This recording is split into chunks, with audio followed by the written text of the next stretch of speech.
ನಮಸ್ಕಾರ ನನ್ನೆಲ್ಲ ಅನ್ನದಾತರಿಗೂ. ಈ ಸರಿಯ ಸಬ್ಜೆಕ್ಟ್ ಏನು ಅಂತಂದರೆ, ರಾಶಿಗಳಲ್ಲಿ 12 ರಾಶಿಗಳಲ್ಲಿ ಈ ವರ್ಷ 2025 ಇಸ್ವಿ ಮೇ 15ನೇ ತಾರೀಕಿಂದ ಗುರು ಗೋಚಾರ ಫಲ ಬದಲಾವಣೆ ಆಗುತ್ತೆ. ಅಂದರೆ ಋಷಭದಲ್ಲಿರುವಂಥ ಗುರು ಮಿಥುನ ರಾಶಿಗೆ ಹೋಗುತ್ತೆ. ಸೊ ಹಾಗಾಗಿ ಯಾವ ರಾಶಿಯವರಿಗೆ ಮಿಥುನ ರಾಶಿಗೆ ಯಾವಾಗ ಗುರು ಹೋಗ್ತಾನೋ ಆವಾಗ ಯಾರ್ಯಾರಿಗೆ ಶುಭ ಫಲಗಳು ಯಾರ್ಯಾರಿಗೆ ಅಶುಭ ಫಲಗಳನ್ನು ನಾನು ನೋಡೋಣ. 12 ರಾಶಿಗಳಲ್ಲಿ ಮೊದಲನೇ ರಾಶಿ ಮೇಷರಾಶಿ. ಸೊ ಮೇಷರಾಶಿಗೆ ನಾವು ನೋಡೋದಾದರೆ, ಮೇಷರಾಶಿಯಿಂದ ಮಿಥುನ 3ನೇ ಮನೆ. ಹಾಗಾಗಿ ಯಾವಾಗ 3ನೇ ಮನೆಗೆ ಗುರು ಸಂಚಾರವಾಗ್ತಾನೋ 2 ವರ್ಷ ಗುರುಬಲ ಇರಲ್ಲ. ಸಾಡೆ ಸಾತಿ ನಡೀತಾ ಇರೋದ್ರಿಂದ 7 ವರ್ಷಗಳ ಕಾಲ ಶನಿ ಬಲ ಬರೋದಿಲ್ಲ. ಸೊ ಹಂಗಾಗಿ ಗುರು ಶನಿ ಎರಡೂ ಸಹ ಮೇಷರಾಶಿಯವ್ರಿಗೆ ಇರಲ್ಲ.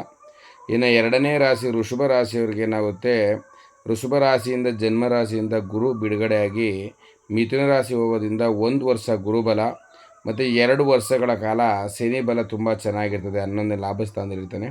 ಸೊ ಹಂಗಾಗಿ 9ನೇ ಸ್ಥಾನದಲ್ಲಿರ್ತಾನೆ. 1 ವರ್ಷ ಗುರುಬಲ 2 ವರ್ಷ ಶನಿ ಬಲ ವೃಷಭ ರಾಶಿ ಇರೋದ್ರಿಂದ ಅವ್ರಿಗೆ ರಾಜಯೋಗ ಇರುತ್ತೆ. ಸೊ ಹಾಗಾಗಿ ವೃಷಭ ರಾಶಿ ತುಂಬ ಚೆನ್ನಾಗಿದೆ.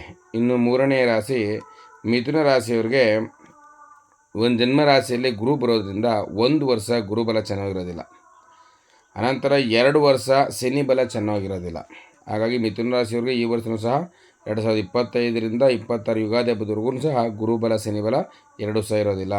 ಇನ್ನು ಕರ್ಕಾಟಕ ರಾಶಿಯವರು ನೋಡೋದಾದರೆ 2 ವರ್ಷಗಳ ಕಾಲ ಶನಿ ಗುರುಬಲ ಬರೋಲ್ಲ, 4 ವರ್ಷಗಳ ಕಾಲ ಶನಿ ಬಲ ಬರೋದಿಲ್ಲ. ಹಾಗಾಗಿ ಕರ್ಕಾಟಕ ರಾಶಿಯವ್ರಿಗೂ ಚೆನ್ನಾಗಿಲ್ಲ. ಇನ್ನು ಸಿಂಹ ರಾಶಿಯವರು ನೋಡೋದಾದರೆ 1 ವರ್ಷ ಗುರುಬಲ ಚೆನ್ನಾಗಿದೆ. ಆದರೆ ಶನಿ ಬಲ ಬಂದು 8ನೇ ಮನೆಯಿಂದ ಅಷ್ಟಮ ಶನಿ ಕಾಟ ಇರ್ತದೆ. ಹಂಗಾಗಿ ಶನಿ ದೋಷ ಇರ್ತದೆ ಅವ್ರಿಗೆ. ಹಾಗಾಗಿ ಸಿಂಹರಾಶಿಗೆ ಕೇವಲ ಗುರುಬಲ ಮಾತ್ರ ಇದೆ, ಶನಿ ಬಲ ಇರೋದಿಲ್ಲ. ಆಮೇಲೆ ಜನ್ಮರಾಶಿಗೆ ಕೇತು ಬೇರೆ ಬರ್ತಾನೆ. ಸೊ ಹಂಗಾಗಿ ಕೇತು ದೋಷ ಸಹ ಇರುತ್ತೆ. ಇನ್ನು ಕನ್ಯಾ ರಾಶಿಯವ್ರು ನೋಡೋದಾದರೆ 1 ವರ್ಷಗಳ ಕಾಲ ಗುರುಬಲ ಇಲ್ಲ, 8 ವರ್ಷಗಳ ಕಾಲ ಶನಿ ಬಲ ಬರೋದಿಲ್ಲ. ಸೊ ಹಂಗಾಗಿ ಕನ್ಯಾ ರಾಶಿಯವ್ರಿಗೆ ಈ ವರ್ಷವೂ ಸಹ 2025 ಗುರುಬಲ ಮತ್ತು ಶನಿ ಬಲ ಬರೋದಿಲ್ಲ. ಇನ್ನು ತುಲಾ ರಾಶಿಯವ್ರು ನೋಡೋದಾದರೆ ಗುರುಬಲ ಮತ್ತು ಶನಿ ಬಲ ಎರಡೂ ತುಂಬ ಚೆನ್ನಾಗಿದೆ. ಈ ವರ್ಷ ಪೂರ್ತಿ 2025 2026 ಜೂನ್ವರೆಗೂ ಸಹ ಗುರುಬಲ ಇದ್ದೇ ಇರ್ತದೆ. ಇನ್ನು 2 ವರ್ಷಗಳ ಕಾಲ 2025 26 2 ವರ್ಷ ಪೂರ್ತಿಯಾಗಿ ಶನಿ ಬಲ ಇರ್ತದೆ. ಸೊ ಹಂಗಾಗಿ ಅವರಿಗೆ ರಾಜಯೋಗ. ತುಲಾ ರಾಶಿಯವರಿಗೆಲ್ಲ ಗುರುಬಲ ಮತ್ತು ಶನಿ ಬಲ ಬರೋದ್ರಿಂದ ತುಂಬ ಚೆನ್ನಾಗಿದೆ. ಇನ್ನು ಮುಂದಿನ ರಾಶಿ ವೃಶ್ಚಿಕ ರಾಶಿ ನೋಡೋದಾದರೆ 1 ವರ್ಷ ಗುರುಬಲ ಇಲ್ಲ.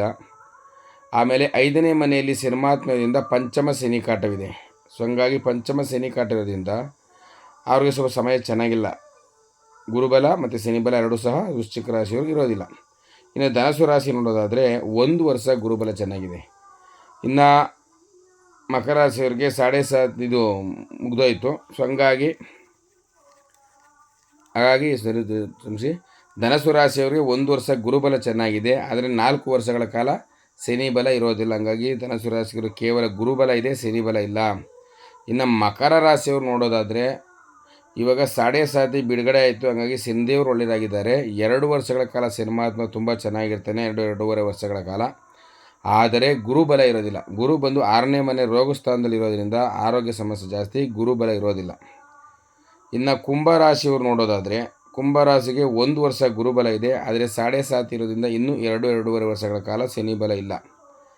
ಇನ್ನು ಕೊನೆಯದಾಗಿ 12ನೇ ರಾಶಿ ಮೀನರಾಶಿ ನೋಡೋದಾದರೆ 1 ವರ್ಷ ಗುರುಬಲ ಇರೋದಿಲ್ಲ. ಜನ್ಮರಾಶಿಯಲ್ಲಿ ಶನಿಮಾತ್ಮ ಇರೋದರಿಂದ ಶನಿ ಕಾಟ ಇರ್ತದೆ 2.5 ವರ್ಷಗಳ ಕಾಲ. ಅದಾಂತರ 2.5 ವರ್ಷಗಳ ಕಾಲ ಸಾಡೆ ಸಾತಿ ಇರ್ತದೆ. ಹಂಗಾಗಿ ಅವ್ರಿಗೂ ಸಹ ಗುರುಬಲ ಮತ್ತು ಶನಿ ಬಲ ಎರಡೂ ಸಹ ಇಲ್ಲ. ಹಾಗಾಗಿ ಮೀನರಾಶಿಯಲ್ಲಿ ಈ ವರ್ಷ ಗುರುಬಲ ಇಲ್ಲ. ಓವರಾಲ್ ನೋಡೋದಾದರೆ ನಾವು 12 ರಾಶಿಗಳಲ್ಲಿ ಮೇಷರಾಶಿಗೆ ಗುರುಬಲ ಇಲ್ಲ, ಮಿಥುನ ರಾಶಿಗೆ ಗುರುಬಲ ಇಲ್ಲ, ಕರ್ಕಾಟಕ ರಾಶಿಗೆ ಗುರುಬಲವಿಲ್ಲ, ಕನ್ಯಾ ರಾಶಿಗೆ ಗುರುಬಲವಿಲ್ಲ, ವೃಶ್ಚಿಕ ರಾಶಿಗೆ ಗುರುಬಲ ಇಲ್ಲ, ಮಕರ ರಾಶಿಗೆ ಗುರುಬಲ ಇಲ್ಲ, ಮೀನ ರಾಶಿಗೆ ಗುರುಬಲ ಇಲ್ಲ.